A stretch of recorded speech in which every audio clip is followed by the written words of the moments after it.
ये भगवान की योग माया बड़ी विलक्षण, विचित्र और अलौकिक है। आपका जैसा भी भाव वैसे आपको भगवान दिखाई दे रहे, पक्का मानिए।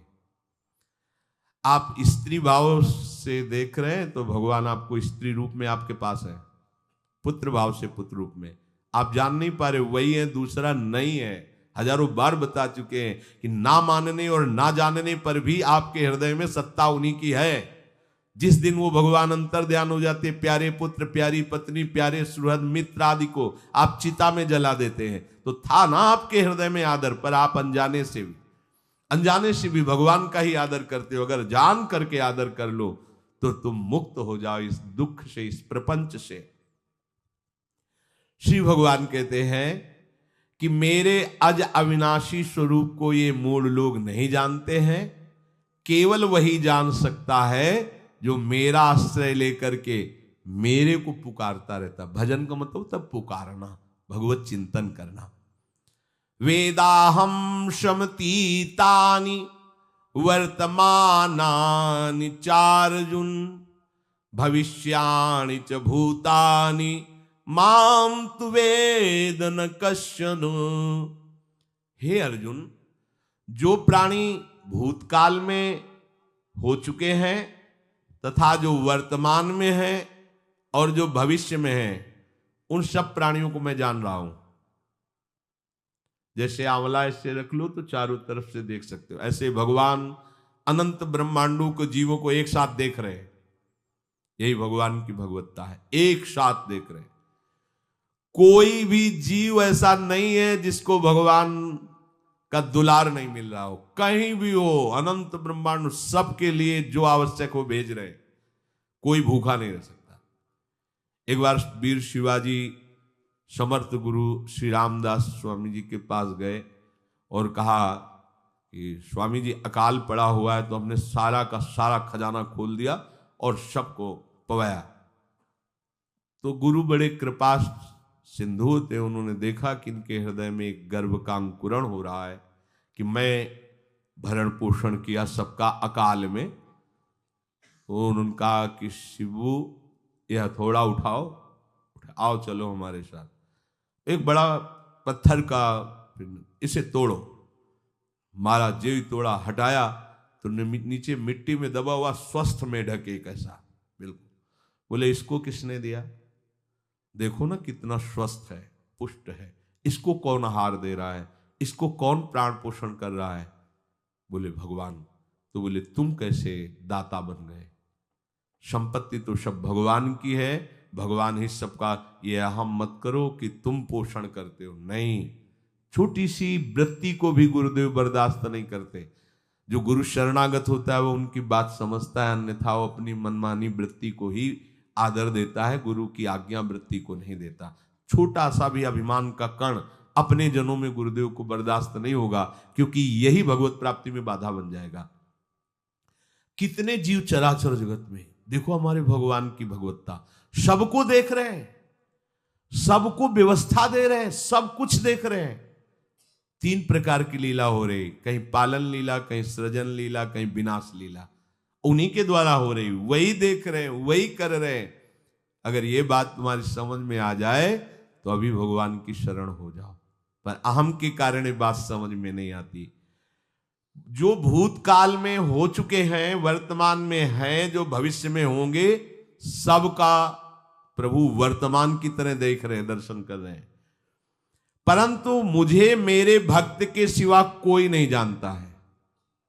भक्त के सिवा कश्यन, कोई भक्त बिरला, वही केवल भगवान को भगवान सबको देख रहे हैं, भगवान की दृष्टि सब पे है। अगर ये बात आपकी समझ में आ जाए तो अभी आनंद आने लगेगा। मैं भगवान की दृष्टि में हूं, बस आज हमें सत्संग से बात मिली कि मैं भगवान की दृष्टि में हूं, मुझे वो देख रहे हैं, बढ़िया बन गया। अब आप पाप कैसे करोगे? क्योंकि भगवान की दृष्टि में भगवान आपको देख रहे हैं। डरो, किसी गवाही की जरूरत नहीं, वो देख रहे हैं। तो आप भय क्यों कर रहे हो? आपको भगवान देख रहे हैं, आपको डरना नहीं। फिर आप कामना क्यों कर रहे हो? भगवान आपको देख रहे हैं, जो चाहिए उस समय से दे देंगे, आप निश्चिंत रहिए। अगर आप अहम करोगे तो दुख भोगोगे, आश्रित रहोगे तो सब अपने आप निर्वाह हो जाएगा। एक आदमी ट्रेन के डिब्बे में बैठे ऐसे ऐसे दौड़ रहा था। एक ने पूछा भाई क्यों दौड़ रहे? बोले अमुक स्टेशन जाना है। तू बैठ जा, गाड़ी चल रही है, ट्रेन चल रही, तू बैठ जा। ऐसे ही त्रिगुणात्मिका माया की ट्रेन चल रही, पूरे विश्व का विश्वंबर भरण पोषण कर रहे हैं, तू तो बैठ जा भगवद आश्रय लेकर के, तू काहे को दौड़ा घूम रहा है? लेकिन ये अहंकार के कारण भटकता रहता है। भूत, वर्तमान और भविष्य काल, ये 3 विशेषण देकर भगवान कह रहे हैं कि मैं सबको देखता रहता हूं, जो हो गए, जो हैं, जो होंगे। भूत के प्राणी, भविष्य के प्राणी अथवा वर्तमान के प्राणी सभी भगवान की दृष्टि में वर्तमान की तरह ही है। ये भूत, भविष्य, वर्तमान काल केवल हम लोगों की दृष्टि में भेद है, भगवान की दृष्टि में नहीं।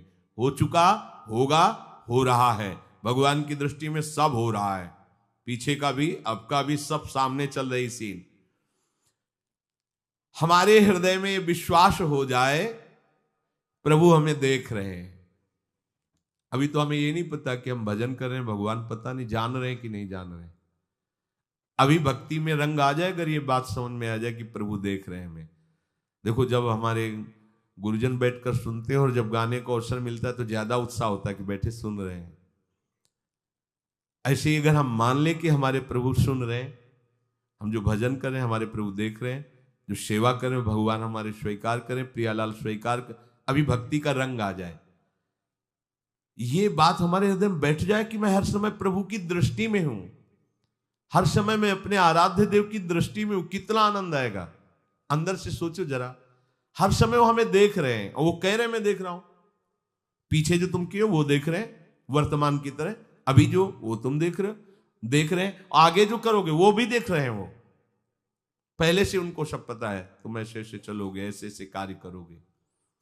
भगवान की दृष्टि में सब कुछ वर्तमान ही रहता है। संपूर्ण प्राणी काल के अंतर्गत है और प्रभु श्री हरि कालातीत है।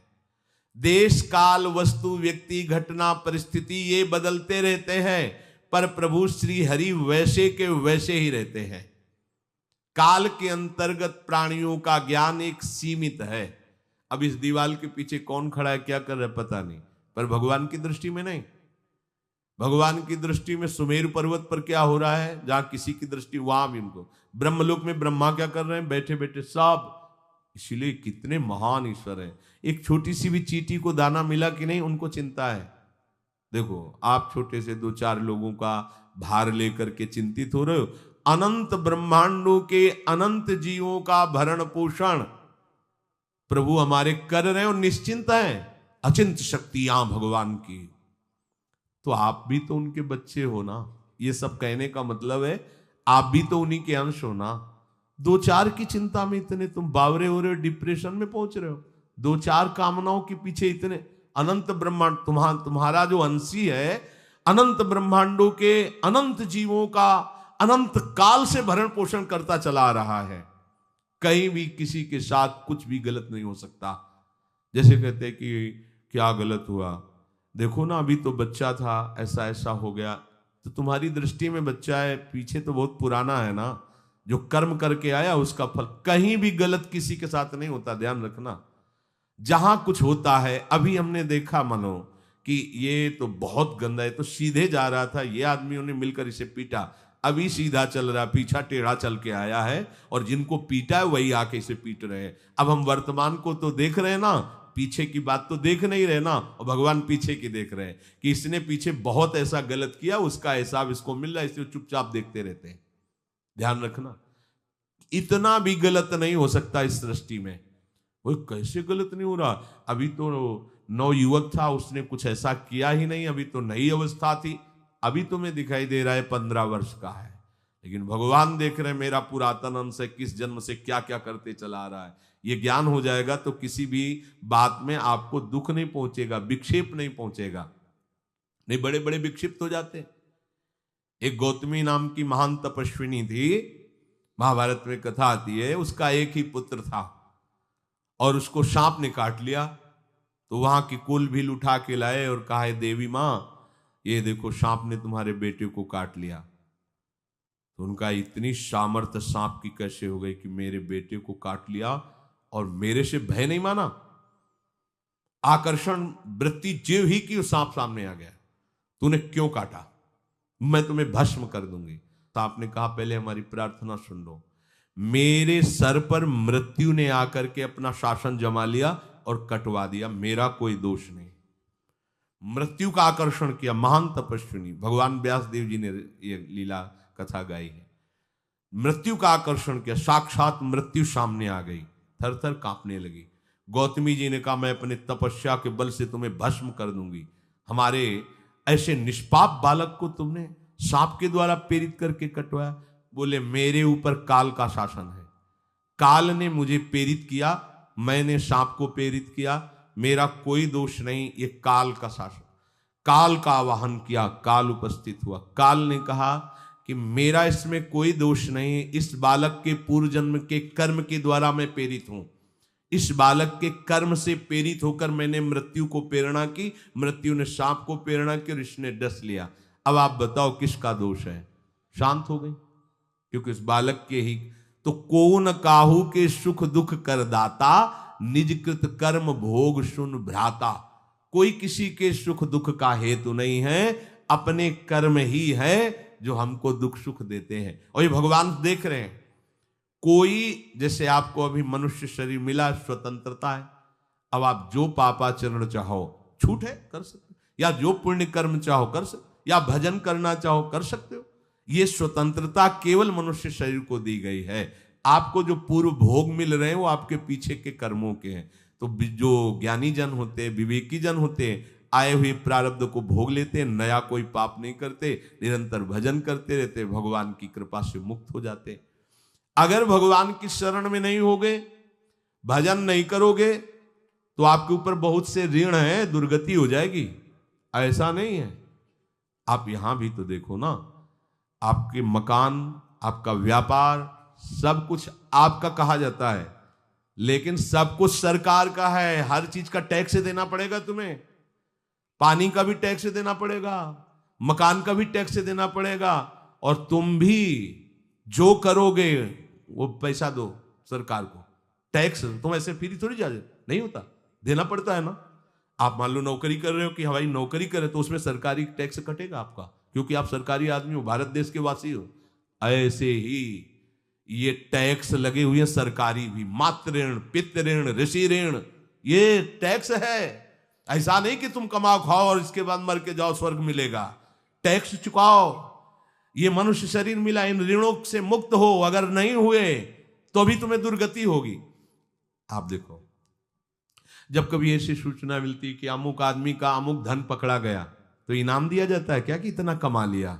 सजा दी जाती है। तुमने टैक्स की चोरी की, अगर चोरी नहीं की, मेहनत से कमाया या व्यापार से कमाया, दिया नहीं सरकार को, हाँ दिया नहीं, इसीलिए तुम्हें टैक्स की चोरी का दंड मिलेगा, सारा धन अपहृत हो जाएगा, तुम्हारी निंदा होगी, तुम्हें सजा मिलेगी। बोलो मिलती है नहीं? ऐसे ही ये लड़का, बच्चा, पत्नी, पुत्र, परिवार जो भी है, ये सब श्री भगवान का तुम्हें टैक्स देना है। क्या टैक्स देना है? भगवान की शरण होकर उनका सुमिरन करो, सारे ऋणों से वो मुक्त कर देंगे। एकादशी स्कंद में कहा है, मेरा भजन करने वाले का कोई ऋण नहीं रह जाता। और नहीं तो महाभारत में ही प्रसंग आता है, एक जरत्कारु नाम के ब्रह्म ऋषि थे। ऋषि और भक्त में बड़ा अंतर होता है। वो तपस्या प्रधान, जैसे दुर्वासा ऋषि तपस्या प्रधान थे, वो बाल ब्रह्मचारी और तपस्या से युक्त एक दिन भ्रमण कर रहे थे, तो आवाज आई, मेरी रक्षा करो, मेरी रक्षा करो। तो उस आवाज की तरफ बढ़े तो देखा कुएं में उल्टा लटके हुए हैं बहुत से ऋषि, और एक केवल तंतु है, एक केवल तंतु है जिसमें दो चूहे लगे हुए उसको भी काट रहे हैं, एक काला और एक श्वेत। तो उन्होंने देखा और दयालु हो गए कि ऋषियों, मैं तुम्हारी कैसे रक्षा कर सकता हूं? तो उन्होंने कहा कि ये जो दो चूहे हैं रात और दिन हैं, और जो हम लोग हैं ये तुम्हारे पितर हैं। ये चूहे तुम्हारी आयु को काट रहे हैं, एक तंतु हमारे कुल में केवल तुम ही हो, और तुमने तपस्या की ठान ली, ब्याह किया नहीं, गृहस्थ धर्म में गए नहीं, पुत्र हुआ नहीं, तो तपस्या में, भक्ति में एक दम है कि सब ऋणों से मुक्त कर देगी। ये बात ध्यान रखना। तपस्वी अलग है, भक्त अलग। इसलिए पीछे चर्चा आई थी कि तपस्वियों से भी अधिक, ज्ञानियों से भी अधिक, कर्मकांडियों से भी अधिक वो मेरा भक्त योगी होता है। तुमने तो ब्याह किया नहीं, तो अब ये तंतु रात दिन तुम्हारे जीवन को काट रहे, जहां तुम खत्म हुए हम सब नरक में गिर जाएंगे। पितरों ने कहा तुम पितर ऋण से युक्त हो, मुक्त तभी होगे जब ऐसा करो। वो दृश्य खत्म, अंतर ध्यान हो गया। वो बड़े दुखी हुए कि क्या करें, तो उन्होंने मन में निश्चय किया कि ब्याह तो करूंगा पितरों के उद्धार के लिए। इतने बड़े तपस्वी हैं जरत्कारु जी, बड़ी महिमा है, लेकिन बात यहां फंस गई। पितृ, उन्होंने मन में निश्चय किया कि कोई आके अपनी कन्या दे दे और उसका भी नाम जरत्कारु हो। मैं बिल्कुल भरण पोषण नहीं करूंगा और कभी हमसे कोई प्रश्न ना करे, ऐसी अगर कोई कन्या देगा तो मैं स्वीकार कर लूंगा। अब ऐसे ना नगर जाना है ना किसी से बात करनी, तो वृक्षों से कहते अपने पितरों के उद्धार के लिए मैं चाहता हूं कि कोई पाणी ग्रहण संस्कार करा दे, कोई हमारे नाम की कन्या को दे दे, और ऐसा ऐसा व्रत है। ऐसा ही बोल रहे थे, वासुकी नाग उपस्थित हो गए और उनकी बहन का भी नाम जरत्कारु था। उन्होंने कहा सुनिए महाराज, मैं नागराज वासुकी हूं, सब देव रूप में, कोई ऐसे नहीं सांप वैसे बने, देव रूप, सुंदर कन्या जरत्कारु। बोले ये कन्या मैं आपको समर्पित करता हूं, हमारा सौभाग्य होगा आप जैसा महर्षि हमारी बहन का पति बने। इसका भी नाम जरत्कारु है, और आपकी जो इच्छा है कि मैं भरण पोषण नहीं करूंगा तो मेरे पास संपूर्ण वैभव है, आप भी पधारिए, मैं आपका भी भरण पोषण करूंगा, अपनी बहन का भी। तीसरी बात, मेरी बहन इतनी शास्त्र सम्मत आराधना से युक्त है कि वो कभी आपसे प्रश्न ही नहीं करेगी, तो उनका स्वीकार है। प्रसन्न हुए, चले गए। काफी समय तक उनके महल में रहे। एक दिन जरत्कारु अपनी जरत्कारु पत्नी की गोद में सर रख कर ऐसे लेटे हुए थे, सो गए। और शास्त्रज्ञ थी, संध्या का काल था, संध्या काल में निषेध है मैथुन करना, भोजन करना और स्वाध्याय करना, ये सब संध्या काल में बस भगवत स्मरण परायण लोकवत। लेकिन हमारे यहाँ महारानी जी की संध्या आरती और संध्या भोग लगने के बाद ये, इसीलिए वृंदावन धाम इसका कहीं भी ये वेदान्नपि संन्यस्त, वेदों से भी ऊपर उठी हुई रसमयी रसोपासना है, प्रियालाल की महल है। ये जगत सिद्धांत नहीं है, ये जगदीश का भी सिद्धांत नहीं है, ये प्रेम सिद्धांत है। वृंदावन नित्य विहार रस है, इसलिए इसको बीच में बता देते हैं, कहेंगे दूसरे को तो, और यहाँ शाम के तो भोग ही लगता है, गान बजान होता है, बकाया सिद्धांत है। आंख मूंद करके या तो गायत्री जप या जो गुरु मंत्र चुपचाप शांत भाव से जपे, ऐसा। अब वो इस चिंता में थे कि मेरे पति का धर्म जा रहा है, और मैंने आज तक कुछ बोला नहीं अपने पति से, अगर बोलती हूं तो हो सकता है ये नाराज हो जाए और छोड़कर चले जाए। अगर मुझे छोड़ देते हैं और इनका धर्म बचता है तो ये ठीक बात रहेगी। कितनी विवेकवान है। अगर ये सोते रह गए और सूर्य अस्ताचल को चले गए तो इनका धर्म लोप हो जाएगा, ये मैं होने नहीं दूंगी, अपने पति का धर्म लोप नहीं होने दूंगी। और वो उस समय भी केवल एक लंगोटी लगा के रहते थे, अस्थिमात्र हो रहे शरीर, वहां भी ऐसा नहीं कि दूल्हा बन करके सज, नहीं, वैसे ही केवल पितरों की तृप्ति के लिए उन्होंने बात स्वीकार की थी। उन्होंने कहा महाराज उठिए, संध्या का समय है, शास्त्र निषेध करता है इस समय सोना नहीं चाहिए, नहीं आपके धर्म का लोप हो जाएगा। महाराज उठिए, सूर्य अस्ताचल को बस पहुंचने ही वाले हैं, उठिए। उठे एकदम लाल आंख करते हुए, तुमने हमें टोका कैसे, तुमने हमसे प्रश्न कैसे कर दिया, मैं अभी तुम्हारा त्याग करता हूं। बोले स्वीकार है, आपके धर्म का लोप ना हो। कहीं सूर्य अस्ताचल को चले गए, आपने अर्घ नहीं दिया तो जीवन भर की आपकी उपासना में कलंक लग जाएगा कि आपने संध्या काल में शयन करते हुए सूर्य आराधना नहीं की, आपके धर्म का लोप हो जाए। बड़ा सूक्ष्म धर्म का विषय। तो उनका सूर्य की ताकत कैसे कि मैं सोता रहूं और वो अस्ताचल को चले जाए, ऐसे महात्मा थे। कहा सूर्य की ताकत कैसे, भगवान व्यास देव जी ने लिखा है, किसी कहानी की बात नहीं। सूर्य की सामर्थ्य कैसे है कि मैं अर्घ ना दूं और वो अस्ताचल को चले जाएं, सूर्य तब तक रुके रहते जब तक मैं सोता रहता, पर तुमने टोक दिया, अब मैं चला। जब चले तो उन्होंने कहा हमारे गृहस्थ धर्म का जो फल होता है, आपके पाणी ग्रहण स्वीकार का जो फल होता है उसको बिना दिए आप कैसे चले जा रहे हैं? तो उनका आस्ति वो है, चले गए। उसी से आस्तिक मुनि का प्रादुर्भाव हुआ और उन्होंने आगे बड़ा चरित्र है उनका, आस्ति, तो उसी से नाम रखा आस्तिक। आस्तिक उन्होंने जन्मेजय की यज्ञ को बंद किया। आप सोचो, एक पितर की तृप्ति के लिए उनको ये सब करना पड़ा। और श्री हरिशरणम और निरंतर भजन, तो मातृण, पितृण, देवऋण, ऋषि ऋण, सब ऋणों से उपासक मुक्त होकर के परम धाम को जाता है, एकमात्र भगवदास है। पर ये मूढ़ जन इस बात को नहीं जान पाते हैं। बिना कारण कृपा करने वाले प्रभु जीव को मनुष्य शरीर देते हैं। ये मनुष्य शरीर अंतिम शरीर है, अगर इसमें नहीं बना तो फिर चले जाओगे 84 लाख योनियों के चक्र में। इसी शरीर में अनंत जन्मों के संचित कर्म समुदाय का नाश करके भगवत प्राप्ति होती है या मोक्ष पद मिलता है। कौन सा प्राणी किस गति को जाएगा भगवान देखते हैं पर संकल्प नहीं करते, ध्यान रखना, क्योंकि आगे की भी देख रहे हैं, वो देख रहे हैं जो तुम कर रहे हो वैसे गति बनती चली जाएगी। भगवान संकल्प नहीं करते।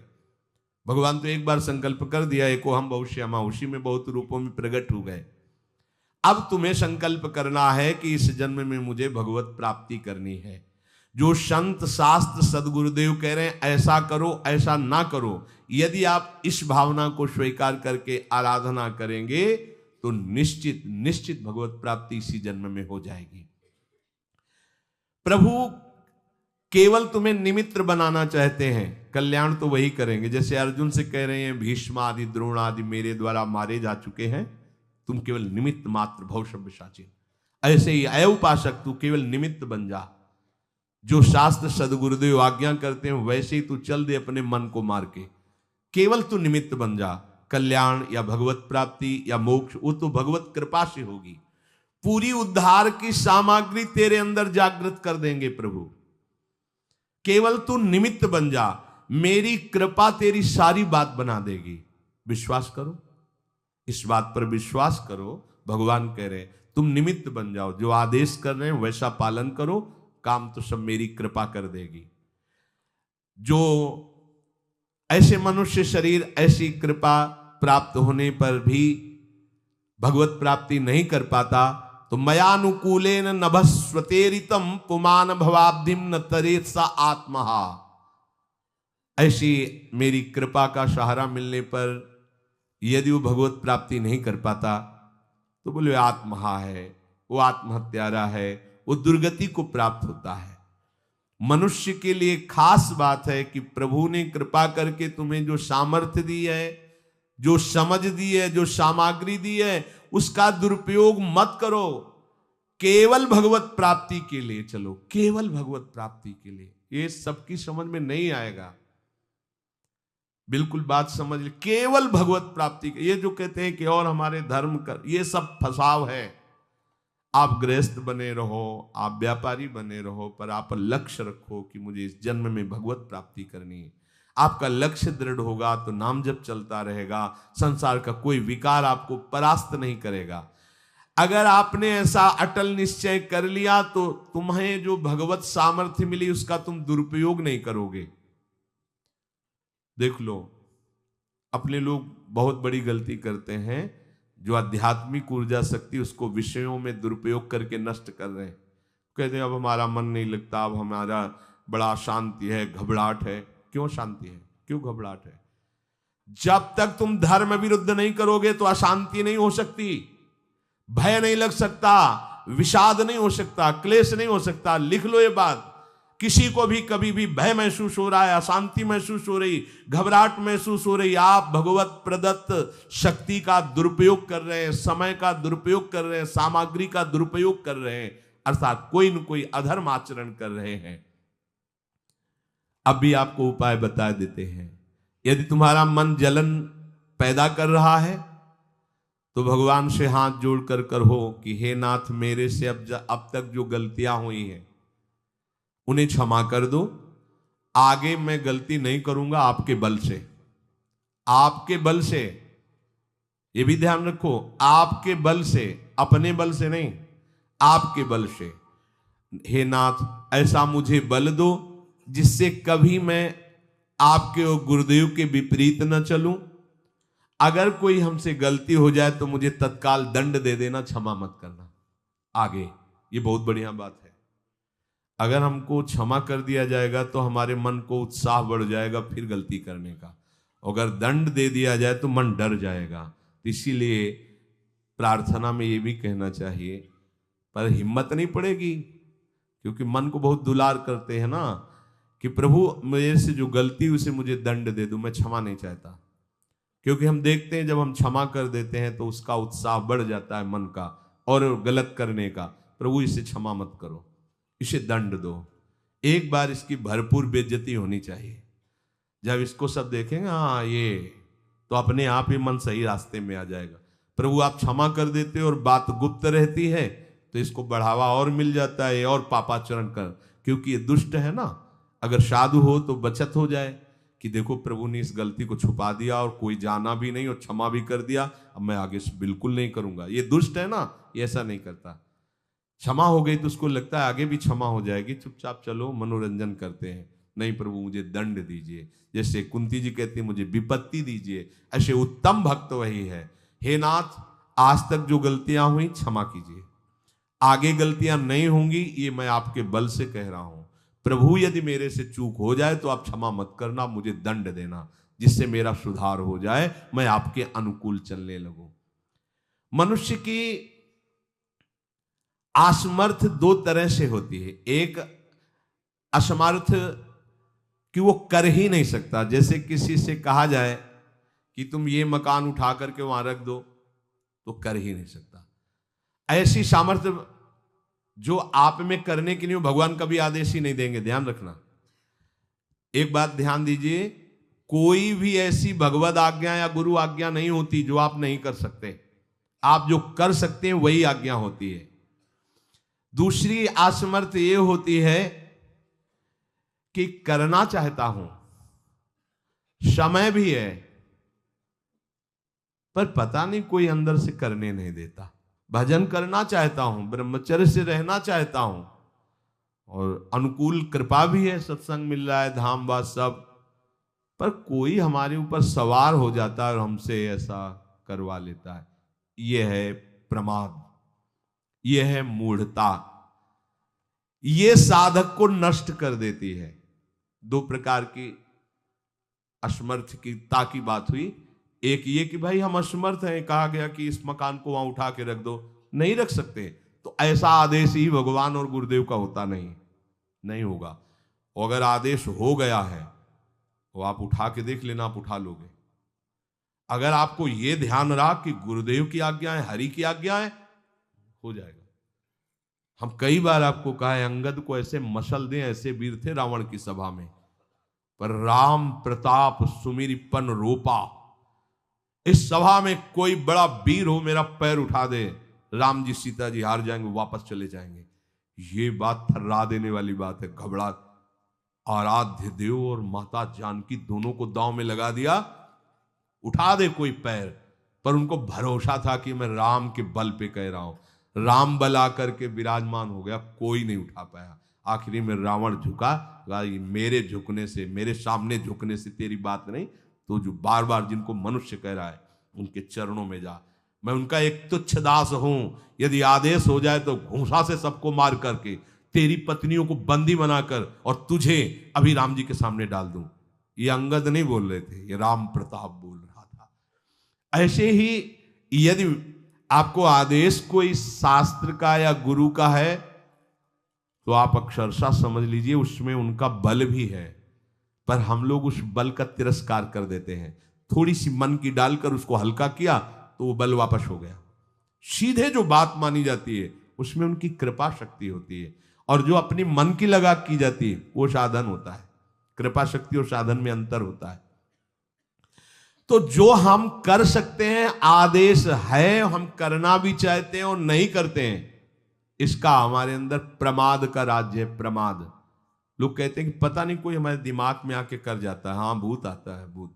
अब ऐसे लोगों को बावरा कहते हैं। अब इनको ऐसी जगह पहुंच जाए जहां सही निर्णय नहीं होता, और ये कर देना वो कर देंगे। उनको लगता है कोई है, बोले है ऊपरी चक्कर है, अल्ले ऊपरी चक्कर हो, घूम रहे हो पागल बने, ऊपरी चक्कर कुछ नहीं, ऊपरी चक्कर नहीं, भीतरी चक्कर है। ये भीतर का तुम्हारा वासनात्मक प्रपंच ही तुम्हें नचा रहा है। विवेक का जागरण करो। किसी के साथ, अरे प्यारे तुम हरि के अंश हो। स्मशान में रात्रियां व्यतीत हुई, स्मशान में गंगा के किनारे भूतों के बीच में, कोई भी नहीं, कुछ नहीं। सीम की चाप सके को तासु बड़ रखवार रमापति जासु। अकेले, न युवक अवस्था, कोई साथ देने वाला नहीं, अंधेरा, कोई टार्च नहीं, कोई व्यवस्था नहीं, हर समय एक अपार आनंद, भगवदानंद। कोई भय छू सकता है? हर समय हरि की दृष्टि में आप रहते हैं। आप भी ये प्रमाद मत कीजिए। ये प्रमाद है और कुछ नहीं है, जो आप आचरण विरुद्ध कर देते हैं। अब क्या होता है, वो समझ पाता नहीं, उसके पीछे कर्म परंपरा लग जाती है। फिर वो हार जाता है कि मेरे से भजन वजन नहीं होने वाला, संयम से नहीं चलने वाला। अब वो योनि पर योनि प्राप्त करता चला जाए, ये योनि यो योनि।